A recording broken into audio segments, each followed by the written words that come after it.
On today's episode of Rolling with Skizers, I'm going to show you how to build this custom 330 woodings verona axe with mustard etching, complete with a bullet barrel wedge, start to finish. Hope you guys enjoy. Hey everybody, welcome to the Running with Skizers Christmas special. Before we get started, I just want to wish all you a Merry Christmas, Happy New Year, all that shit. Couldn't really figure out what I was going to get my wife, and I remember her mentioning to me she'd like me to build her an axe, so I figured what better way than to build an axe and give it to her for Christmas. So that's what we're doing today. What I have here is the second woodings verona axe head.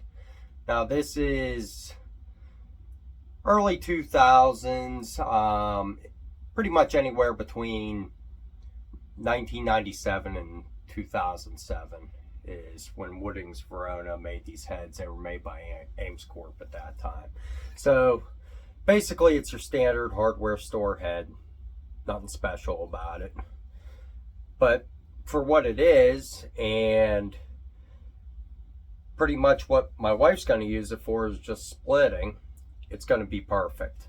I don't have to put a wicked edge on it, nothing like that. The profile is perfect for splitting.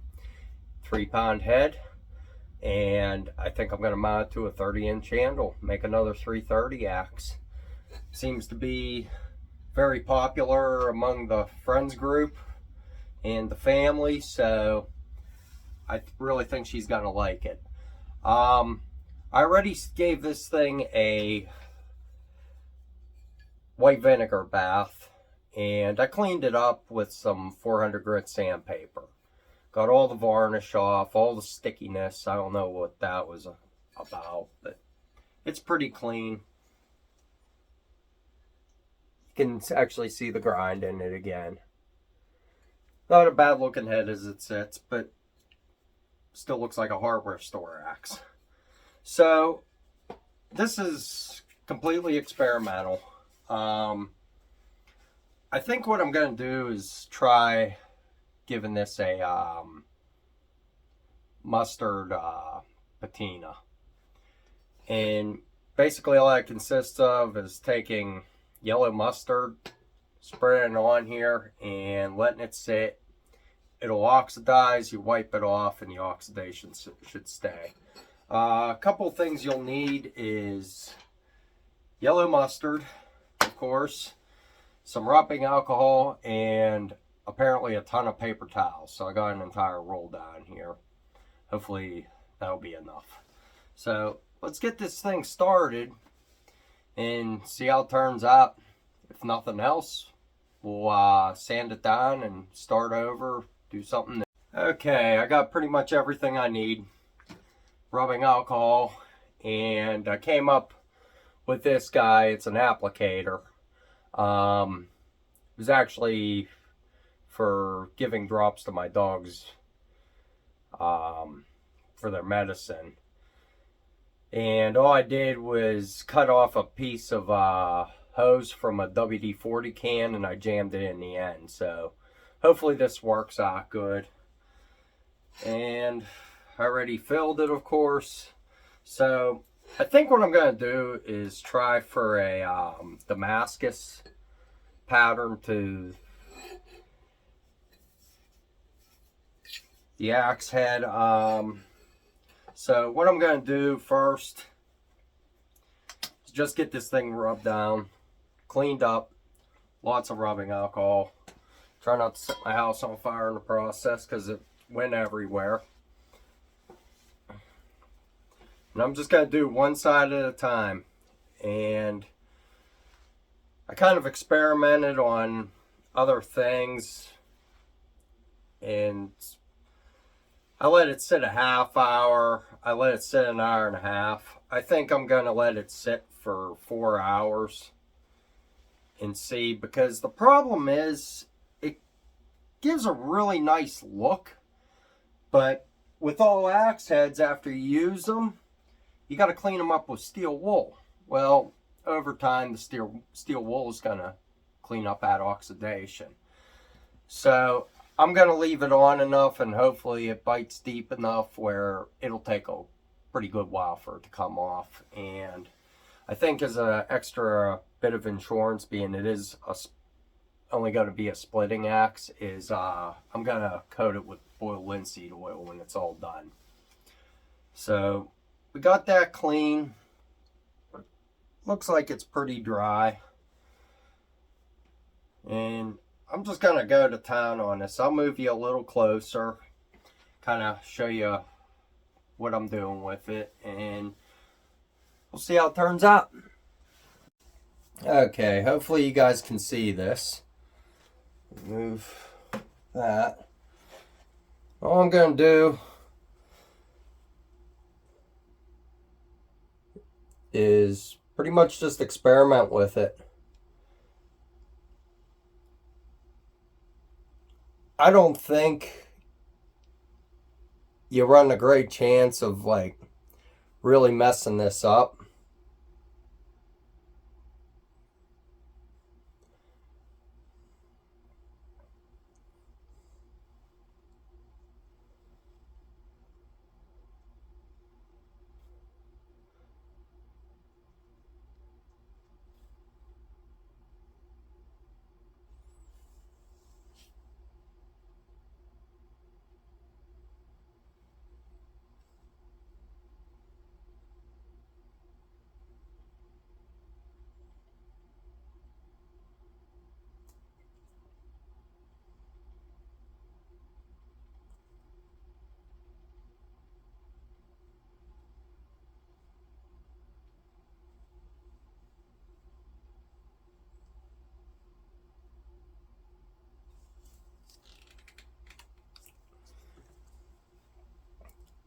A little bit of a blob going on there, but all we can do is try.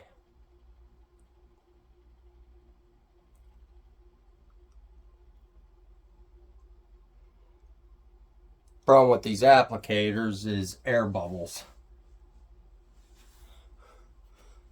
and dripping.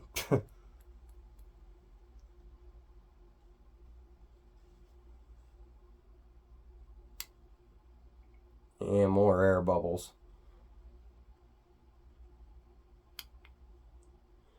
A lot more air bubbles.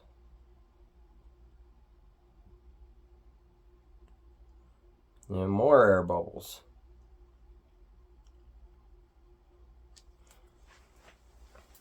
Maybe it'll help if I stand up.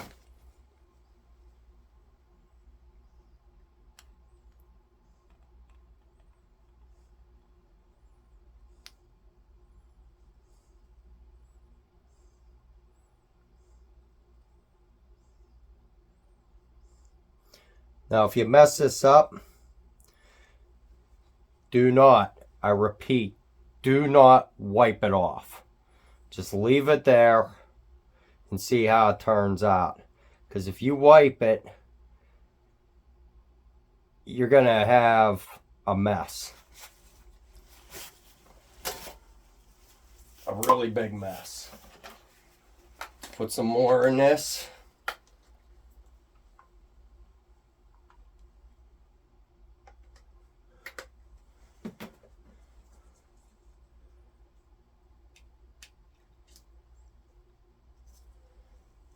Okay. That might be better there. Might not get so many air bubbles doing it that way. We're still getting them. Can't expect much because it's mustard.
Okay.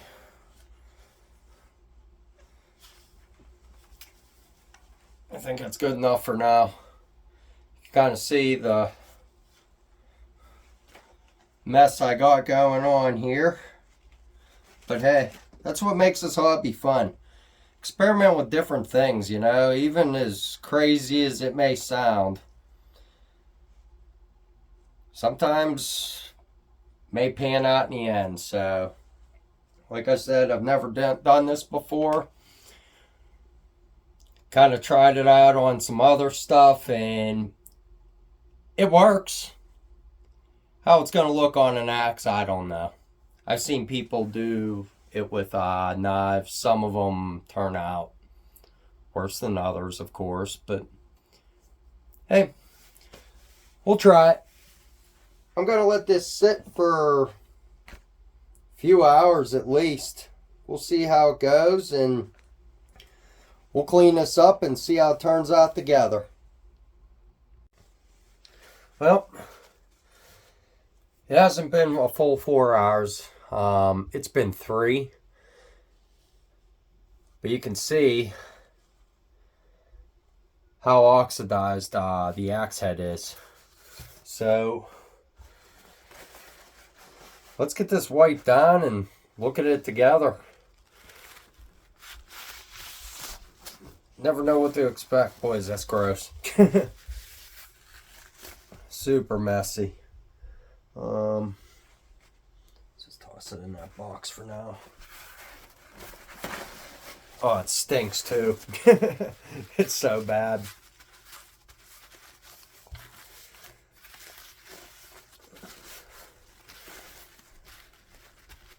Okay.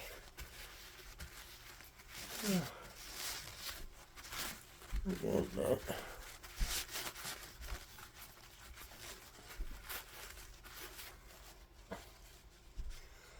Well, let's try some glass cleaner on it. Maybe that'll help get some of the dried stuff off.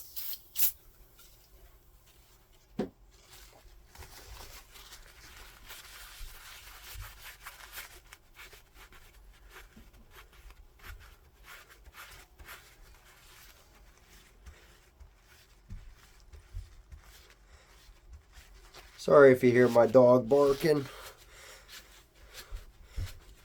They always bark. My boy's running around, causing a ruckus.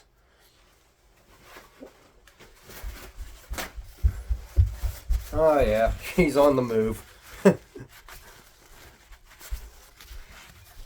Okay. We are getting it clean.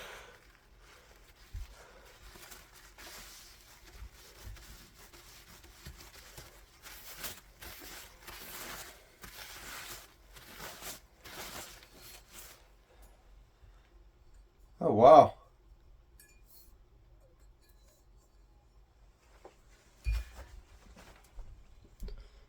Check that out.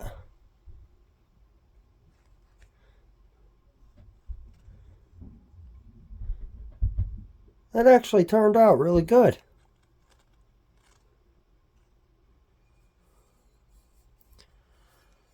It's wipe it down. Got some ballast all here.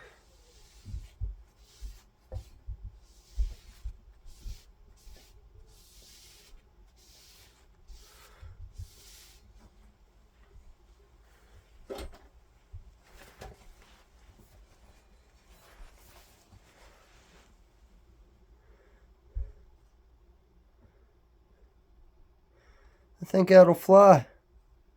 I'm going to go ahead and finish up the rest of this. And we'll get this thing hung on a 30-inch handle. Well, I got the axe head all done. I didn't do the back or the top or the heel. I kind of stepped back and looked at the axe looked at the handle. Now, I already got this handle oiled up. I decided not to burn it or do anything with it. Really liking the wood grain on it. It does have some run out. But honestly, I'm really loving the look of it. And I figured it could be a learning experience for my wife, you know. She's going to have her own, so she's going to have to learn to take care of it for herself. And she can customize it herself, you know, whatever she wants to do. You know, she shows a lot of interest in this hobby, you know, with the things I've done, and always looking to learn new things, so that's great. Now, one thing I did do, these council tool handles, I don't know if there's a shortage of them, but I've been having trouble getting them, and I pay a different price every time. A lot of times I try to go through Wise Men Trading. They ran out, have yet to get them back in stock. So I went with forestry suppliers. Now, that's where I got the handle for the first 330 axe, and I paid $30 for that handle. This one, for some reason, I had to pay $20 shipping on it. $50 for an axe handle. So, no big deal. The handle's nice, you know, I like it. I went ahead and I drew up a template. I'm going to start making my own 30-inch handles, because $50 for a mass-produced axe handle is just getting, in my opinion, ridiculous, you know. Especially because you don't know what you're going to get. That's the problem with axe handles, you know. You never know what they're going to send you unless you go yourself and hand pick it. So, start making my own. That way, if it turns out bad, breaks, anything, I won't have anybody to blame but myself for it. But let's get a set up here. Let's get this thing hafted. This is definitely the fun part of the whole project. Doing all this mustard acid etching. I think it was worth the wait, but sitting here staring at this axe head 3 hours at a time watching it rust, it's starting to get to me a little bit. So, really looking forward to just getting this thing hung and try it out a little bit.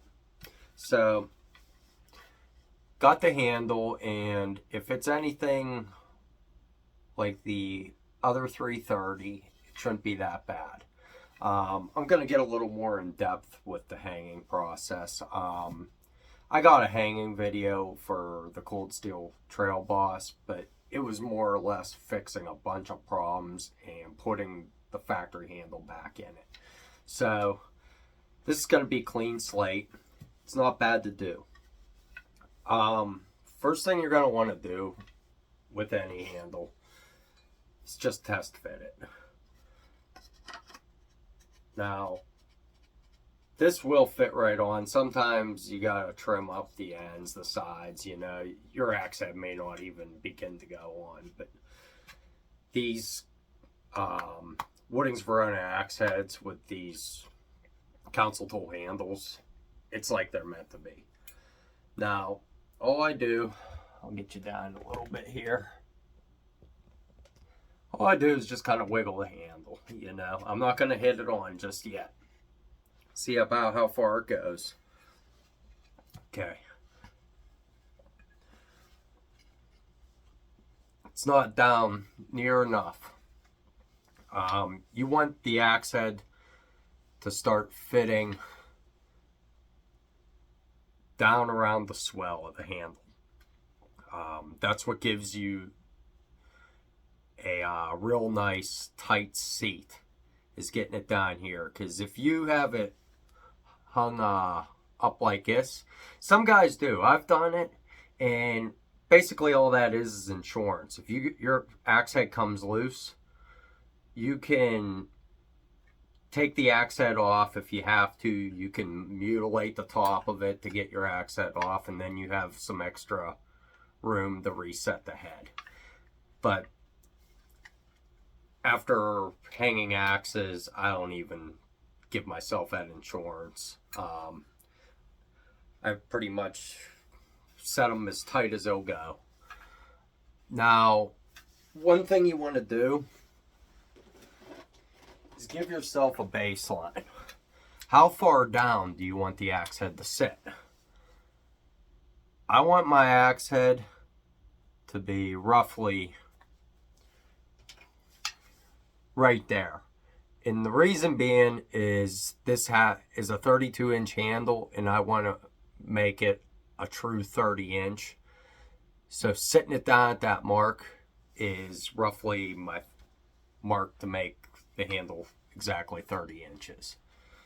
So we're all good there. And some people disagree with the way I hang these. A lot of times, this is a mutilated axe handle from a axe head I salvaged, but people take something like this, a mallet, hit the bottom of the axe handle to seat the head. I don't do that. I make sure the blade is square on the handle. If you look down that handle, that blade should be right in line with the top of the axe handle, which this one is. Make sure it's sitting level. If it's sitting level and you're seated down, I heard it bottom. You can see I'm actually right at the line. Now, you can see I'm kind of getting a shelf started. And another thing you want to look at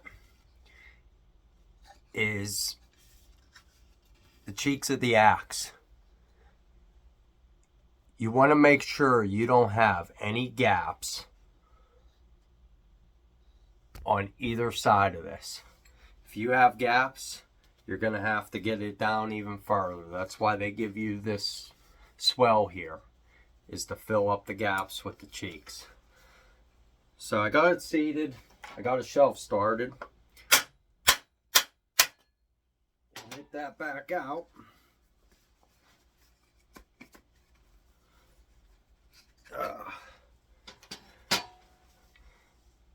As you can see, we do in fact have some shelving started. Not so much back here, but definitely here. So we're going to get a 4 in hand and just work that shelf out. Don't have to go too crazy. Just get it out. Get it smooth again.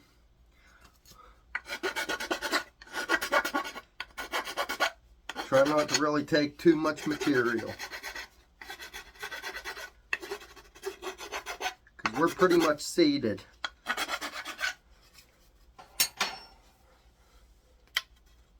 And we've got a little bit more to clean up there.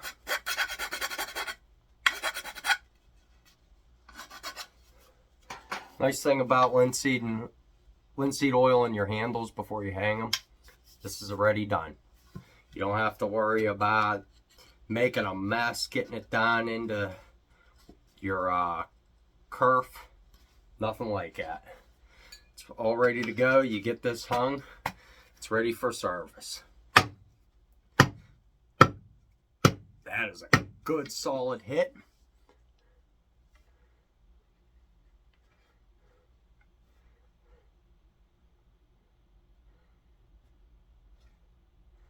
Okay, still have some shelving going on. Sorry, watch your ears. There goes the nails that were in that piece of junk.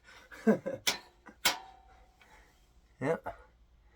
Still got shelving going on, which that is perfectly fine. That just means we're getting close. It's not near as much as it was. like I said, all I'm doing is just taking the shelf out. I'm not going down past it. Nothing. Let's reset.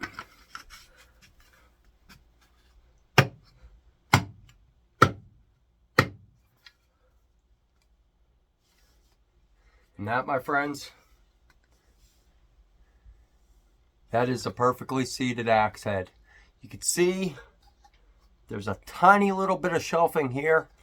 I'm not even worried about it. 90% of the axe head is seated.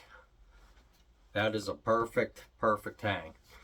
Now, next thing I'm going to do is, excuse me, get my wood wedge. And if you look, if I was to seat this wood wedge, I'm only getting that far down. So we got to cut the top of this axe head off. Give ourselves a little more room. Now you don't want to cut it to where you want it to end up. You want to always leave a little bit extra, because when you're beating that wedge in, you're going to bust up the top of this. And functional wise, it isn't going to hurt anything, but it's going to definitely not look good. So let's get this mounted up on the table.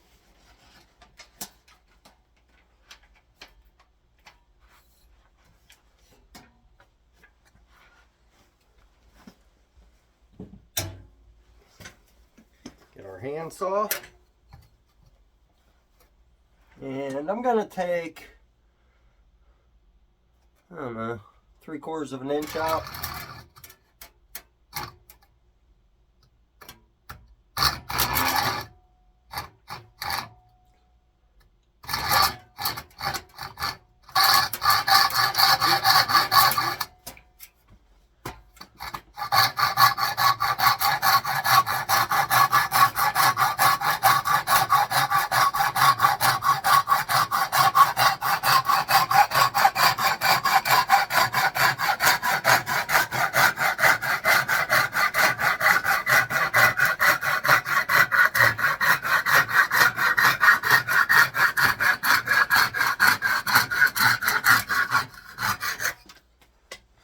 There we go.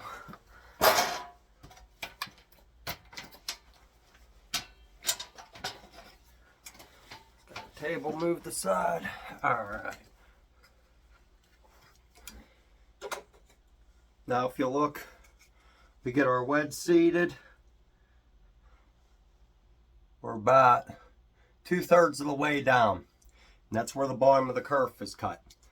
So that's perfect. Now what you're going to do, kind of get it started and figure it out roughly how much you're going to have to trim up your wedge. Okay. Take our marker.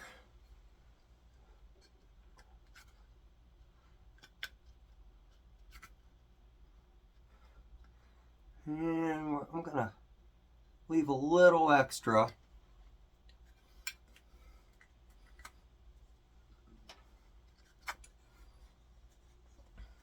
Made my mark.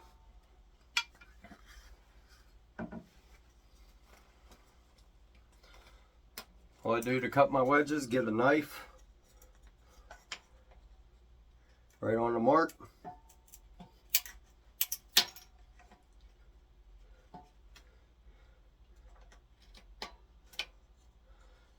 Okay. Might have to cut the rest of that off with the saw. This is a pretty fat wedge. Started making my own of those too. They're getting kind of scarce. Okay, that's pretty good. Okay. Got that good. Let's get our wedge centered.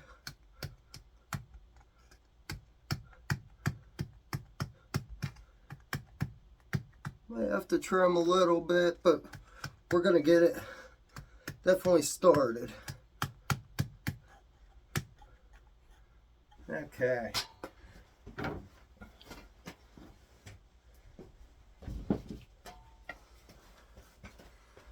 Now,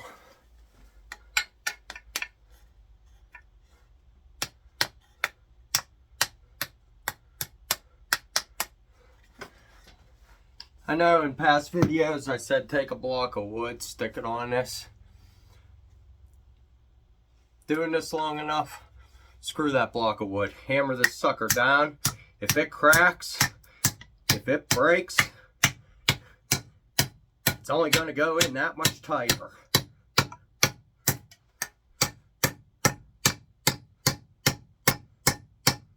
We are about bottomed. Just for a little extra, flip the axe over, smack that sucker off the floor. Look at that swell. That's what you want. That is tight. The axe head's not loose. We are almost done. The only thing we gotta do, I'm working in close quarters here.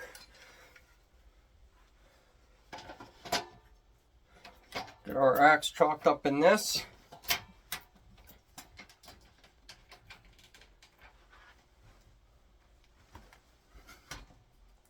Boy, that's nice. Figure out about where we want to cut it at. Just a rough estimate.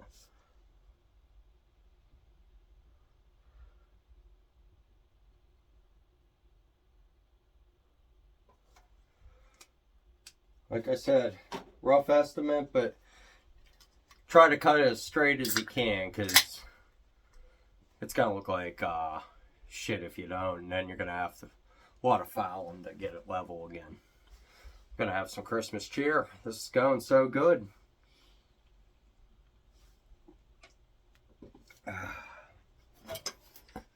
All right.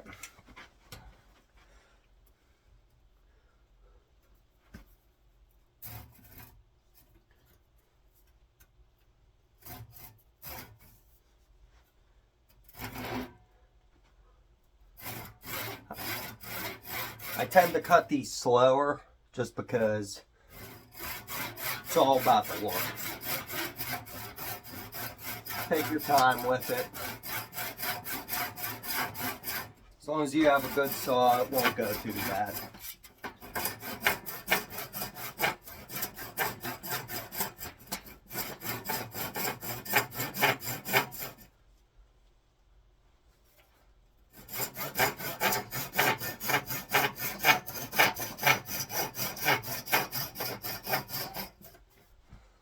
Looking there pretty good.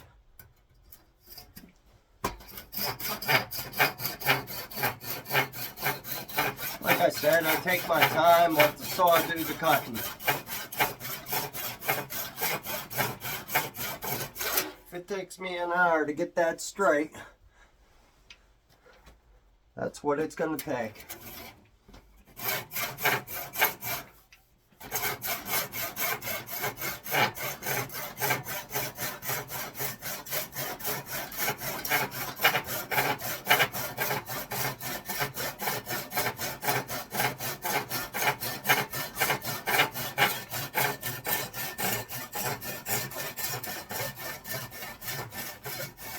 Whenever you're coming to the end, always just let the weight of the saw do the cutting.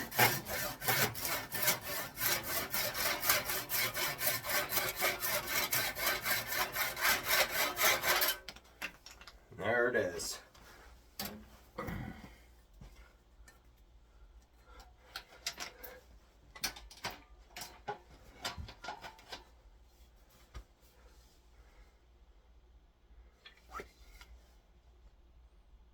That's a nice hang.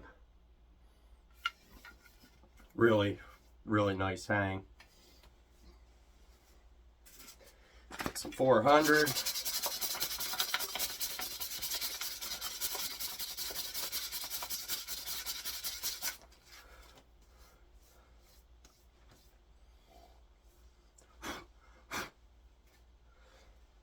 Take our 4-in-hand.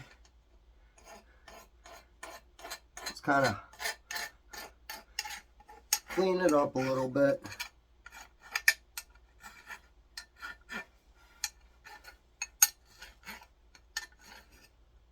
Kind of give it a chamfer.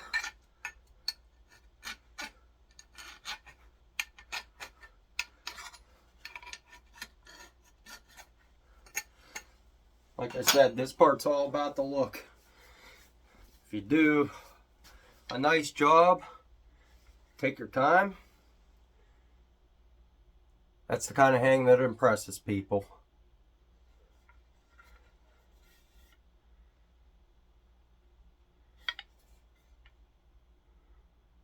Let me know what you guys think about the mustard etching. First time I ever did it. Definitely different. But now it doesn't look so much like a hardware store axe. Looks like something special, you know. Someday I'll build her a better one for sure with a vintage head. But hey, she's a beginner. This is a perfect beginner's axe, you know. And when later on when she's done with it, be a good beginner's axe for my boy when he comes of age. I am really liking the wood grain on this handle. I'm actually kind of hoping she just leaves it the way it is. I don't know. This is full sapwood, you know, and it'll yellow like the Grand Forest Brooks over time. You know, you don't get a finish like this until after years of use. I mean, this handle, it just feels like glass, you know, just from my hands. Basically just polishing it naturally, you know. That's how you end up with a handle like that. But that Grand Force started out just like this one. Sapwood. So, that's awesome. But we're still not done. I'm rambling. Let's talk more work, Greg. Okay. Now, what we're going to do is this palm swell.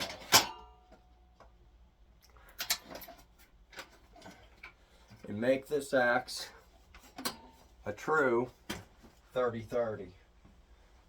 Now, I'm just going to use my other one as a reference.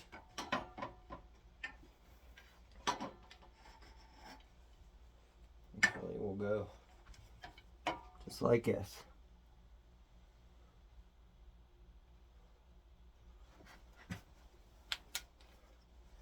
Okay.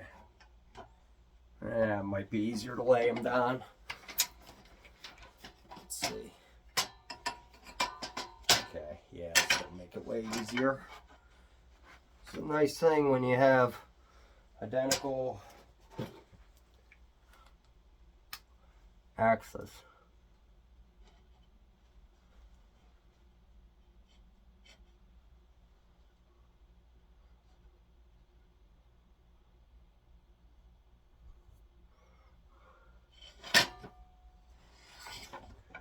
There we go.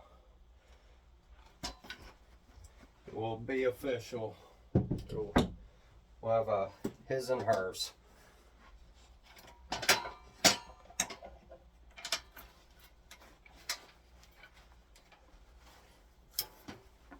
It's the same thing as you know what? I was trying to keep that line towards you guys. I'm gonna need it toward me.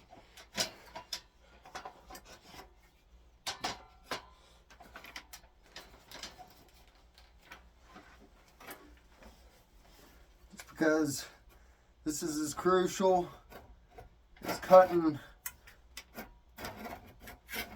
the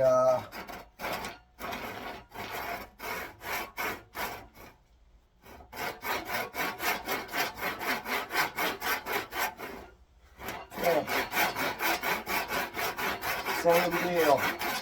Take my time. I don't care if it takes me an hour to cut this.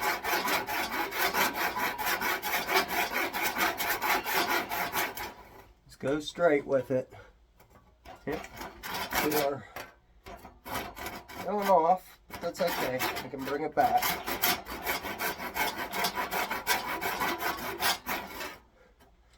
There we go. Now we're straight again.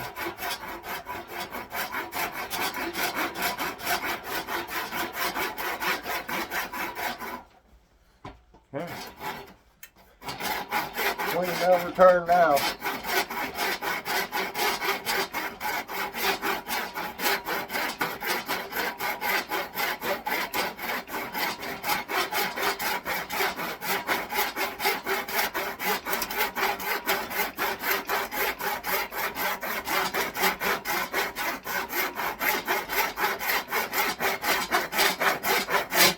Whoops.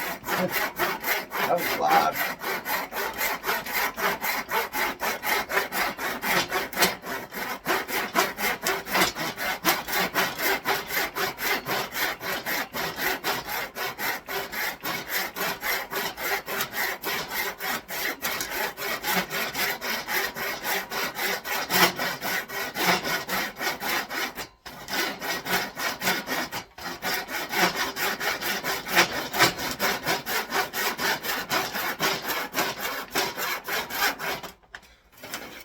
Like I said, no matter how long it takes, just take your time with it. You don't want to rush it.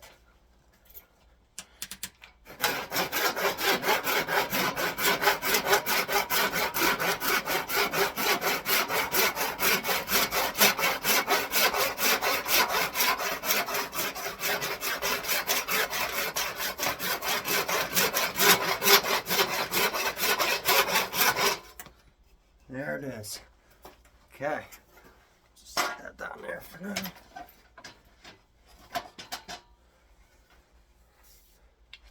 Okay. Now,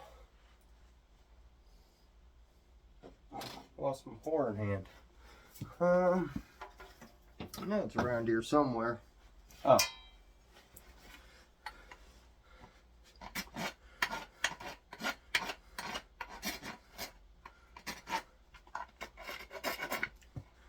There we go.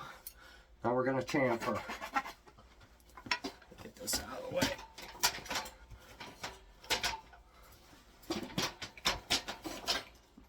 There we go.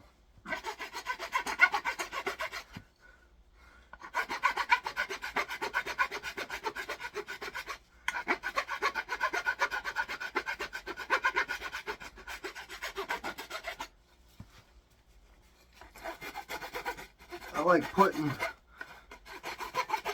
pretty big chamfer on these. There's certain times where you want to wrap your hand around the palm swell, and if you don't have like a nice big chamfer, it just feels like shit.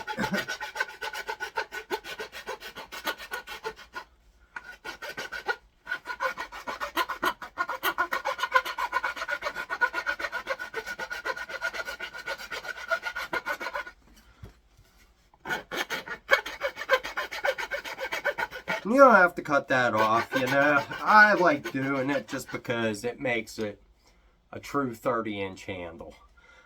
And plus, after using it, that's all the palm swell you need. You know? I mean, that's like perfect. Perfect up top. I got plenty of purchase on that, so it just works, you know. And what I consider a 30-inch handle isn't the entire overall length of the handle. I go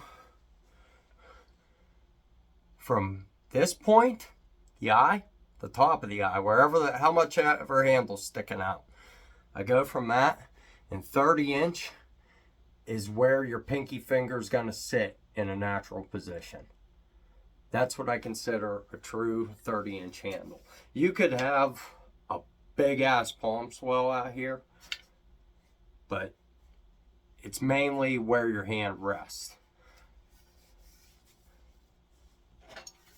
At least that's how I measure it for myself because you could go over all lengths, but no two handles, you know, especially like if you go with like a Killinger now, he has several different handles, you know, and it's a rule of thumb when I'm making a handle for somebody, that's what I like to stress whenever I'm making a handle for them, you know, is this is where your overall is going to end, is where your pinky finger ends up. Boy, that's nice. I'm going to round this out a little more. Okay.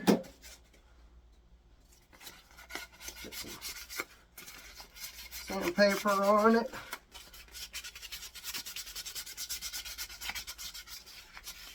Get it all cleaned up.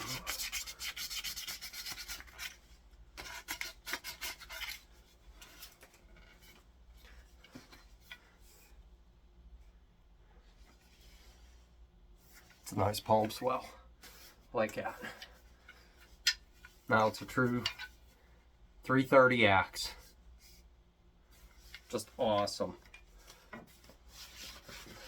Now,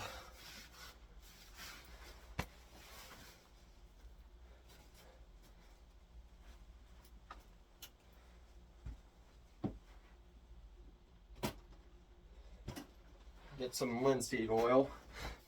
Somebody said in the comments linseed oil is very bad for you, especially if you're somebody like me that handles axes constantly. You know, I mean, I got so many different wood handle tools I keep track of that get used on a regular basis.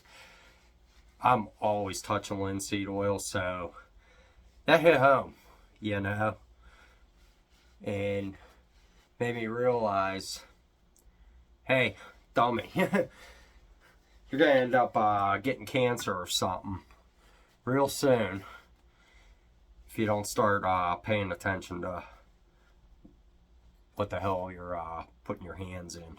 So thanks for letting me know my mistake on that. Now I use rags, no oily hands. It's actually kind of nice.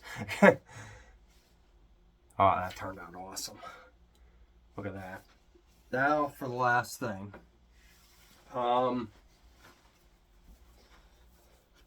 Let's see what we got here.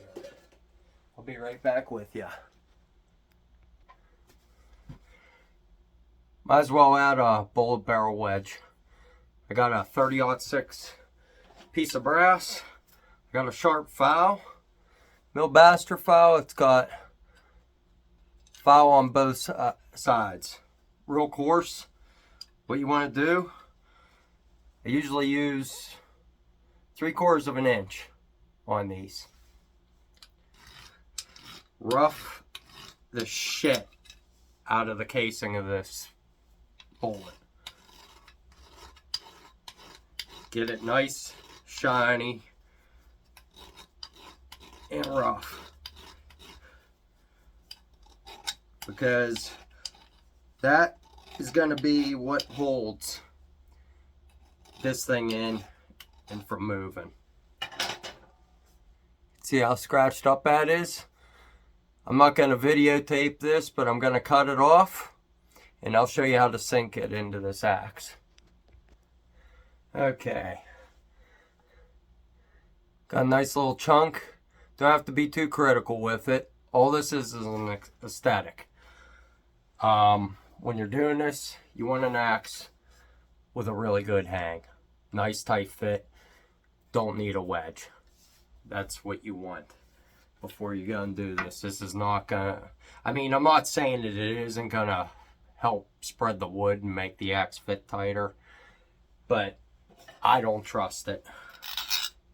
I'm not looking to have an axe fail for aesthetic.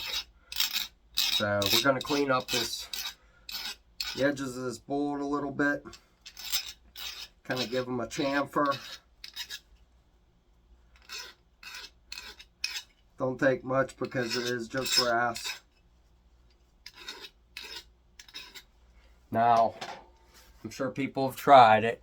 Don't do this. Don't just hammer this sucker in.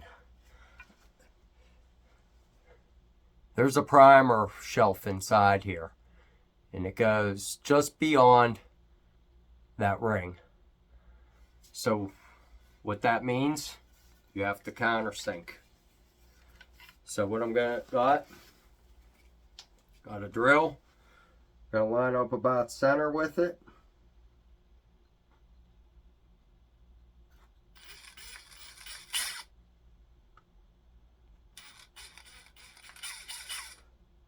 There we go.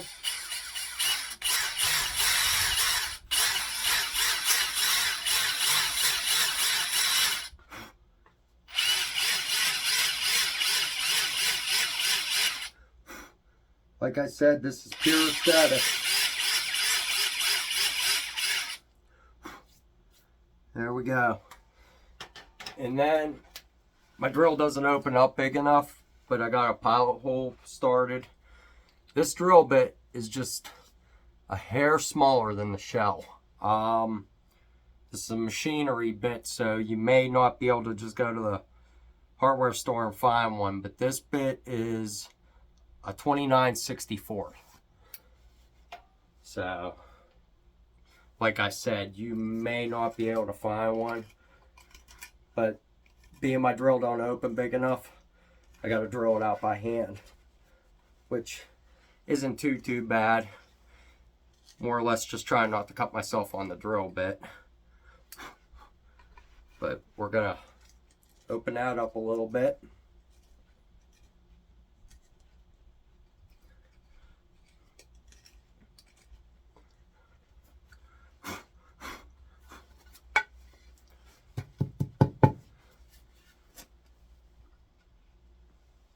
When you're done,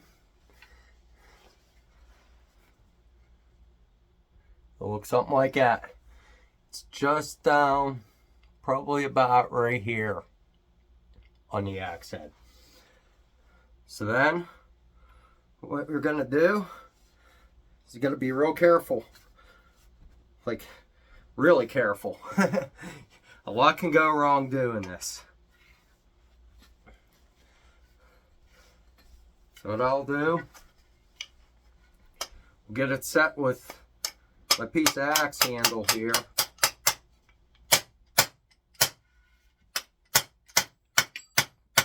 More nails falling out. There we go. And then what we're gonna do is come over here.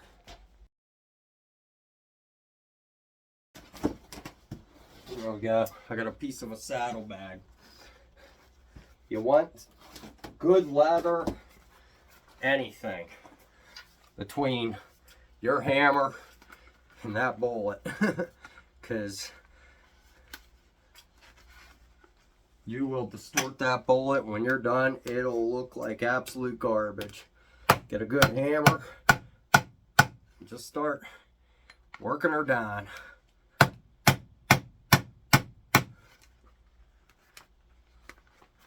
Try and get her square. Take your time with it. See how far it's getting. See, if you didn't countersink that, that's where it would stop. And it looks like shit.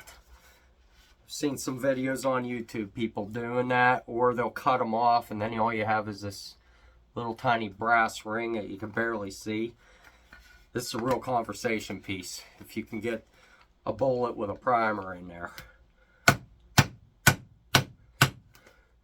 I wasn't gonna really share this on the YouTube platform because I liked knowing, doing some research.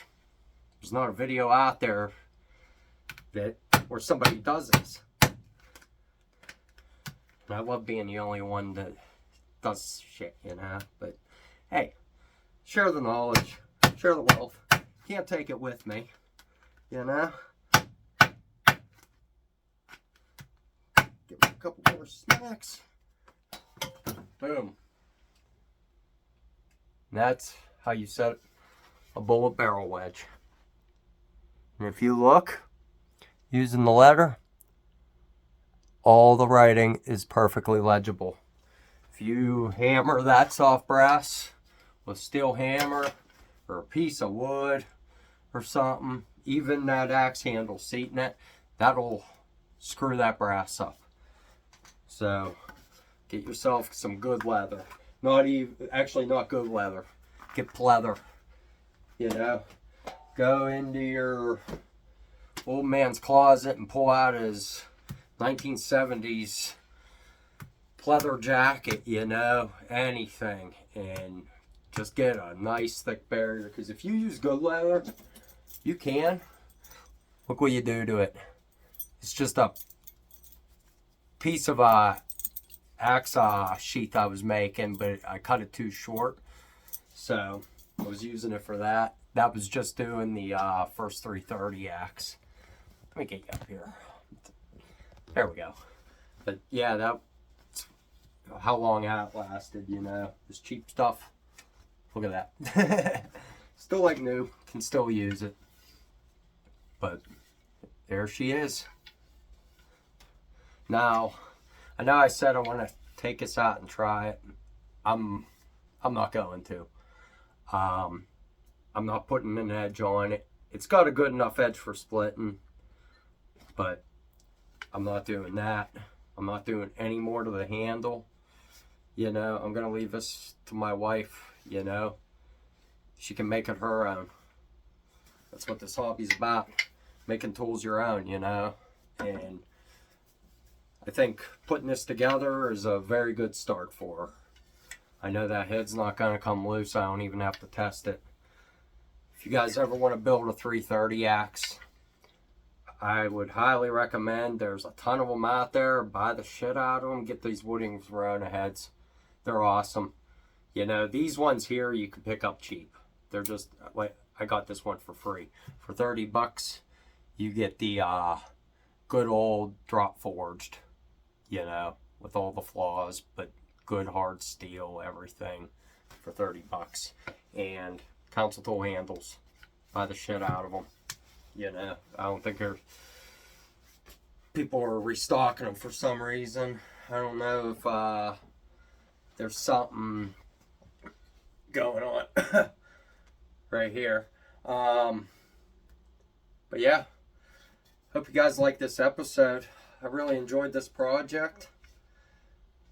I think my wife's going to really love this. But if you like running them with Skizers, be sure to like, share, and subscribe. I appreciate every one of you. You guys keep it going. You know, the channel grows with every video I put out. I appreciate all the comments, all the criticism. It's awesome. You know, it only gets better from here. So I hope you and your families have a Merry Christmas, Happy New Year, Happy Hanukkah, whatever you're into. I'll catch you guys on the next one.